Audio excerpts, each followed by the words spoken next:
everyone! Hola a todos! My name is Mr.Pea y juntos vamos a aprender a hablar en inglés. Hoy os traigo 10 de los verbos regulares más utilizados en inglés.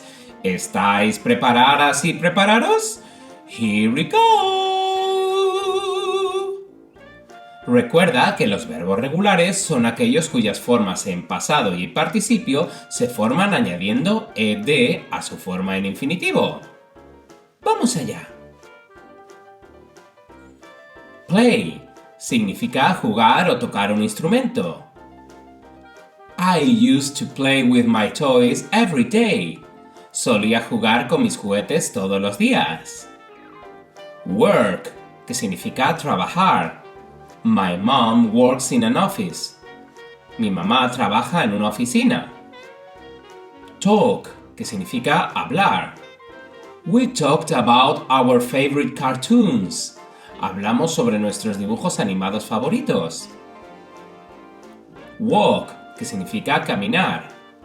I walked 2 kilometers yesterday. Caminé 2 kilómetros ayer. Read, que significa leer. I'll read you a story before bedtime. Te leeré un cuento antes de dormir.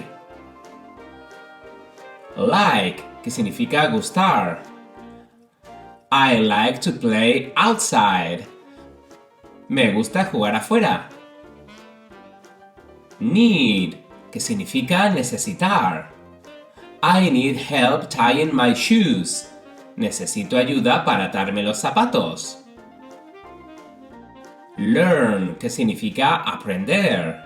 I learned how to ride my bike without training wheels. Aprenderé a andar en bicicleta sin ruedines. Help, que significa ayudar. Can you help me find my ball?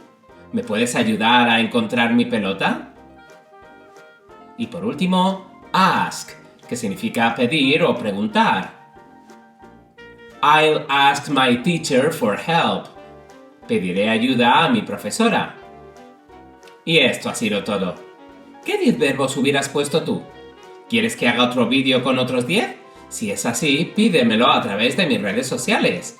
No te olvides de darle al like y suscribirte a mi canal. Con ese pequeño gesto, haces que este proyecto siga creciendo y que llegue a más estudiantes de inglés como tú.